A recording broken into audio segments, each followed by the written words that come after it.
Today I want to talk about homeschooling must-haves.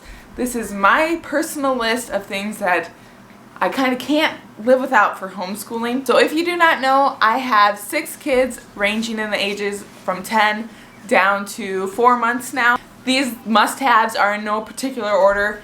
I was just getting things ready for the next school year and kind of made a list as I went.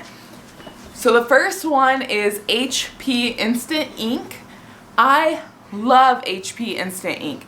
It is basically just a subscription ink service that I don't even have to think about.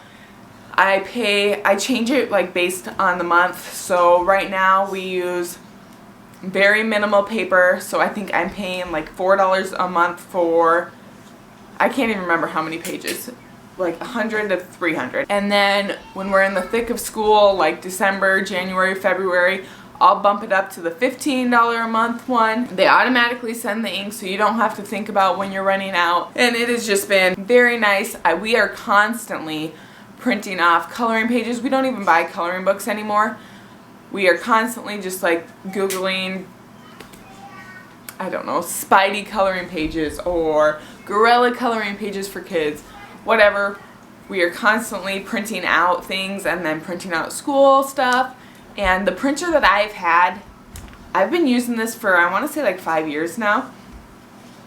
And it is holding up to constantly being used and abused, and I love it. I will link HP Instant Ink down below in case you are interested in using it. I do not miss the days where I had to run to Walmart, grab my ink, come back, and do it.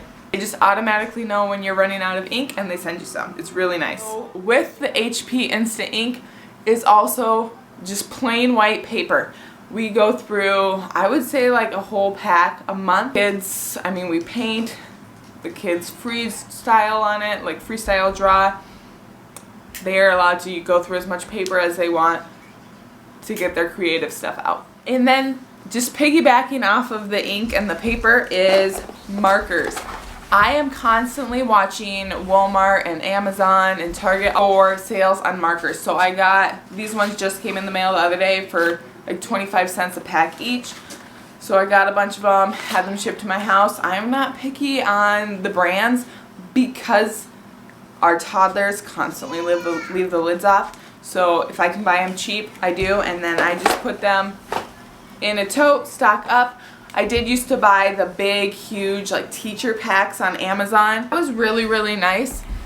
However, I have come to find out that those are a lot more expensive than just constantly watching for sales and just stocking up when there's a sale. The next on my list is clipboards. We have so many clipboards and they are drawed on, they are stickered up, they are used, they are abused, and it's fine as long as every kid has a clipboard, if not two. I use these a lot. Whiteboards. I know that Amazon has like 25 packs of whiteboards.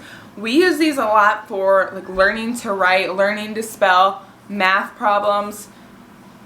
I feel like the kids have a lot more fun using the dry erase whiteboards than they do on paper. The next thing on my list is Hooked on Phonics. I have tried so many reading curriculums, and time and again we always come back to Hooked on Phonics for every kid. They come with DVDs, books.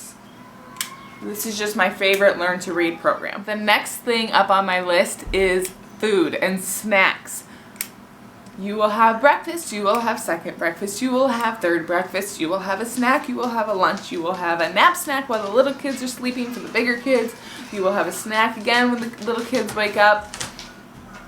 You will have a pre-dinner snack. You will have an after-dinner snack. We are constantly eating in this house. Water bottles are my next thing. I like to get the kids nice stainless steel, preferably non-leakable, non-spillable water bottles. We're not going through the plastic water bottles, obviously, and then that's easy for travel. Just a very important must-have. Plastic totes. Now I have these amazing plastic totes that I keep curriculum that we are not using in.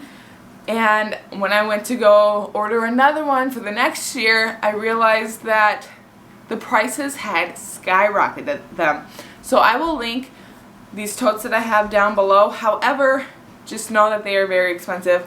But I really like these plastic totes with like the leak-proof lid just in case So I keep this stuff in my basement, so in case there's ever flooding or anything down there, it'll be safe. I like to keep curriculum that we will be using again for the younger kids, or just things that my kids do that I want to save for their life. The next up on my homeschooling must-have list is an iPad. So I know that so many homeschooling moms will probably judge me for this, and that's okay.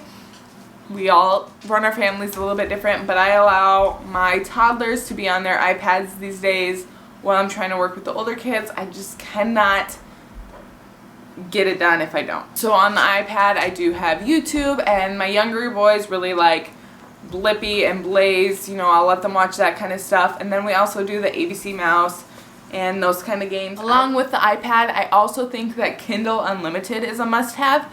When you have a smaller house especially and you don't have the storage for all the books, it is really nice to just go on the Kindle and read a book.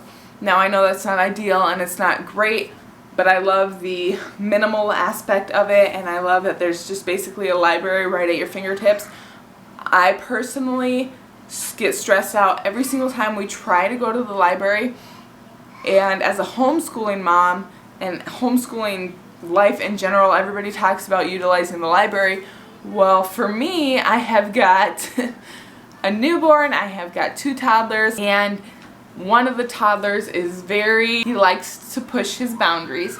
So I know our limits, and one of our limits is not going to the library because he will run through and he will scream and it's just too much. So we don't actually go to the library. I utilize Kindle Unlimited, and I buy a lot. The next thing on my list is more for winter homeschooling.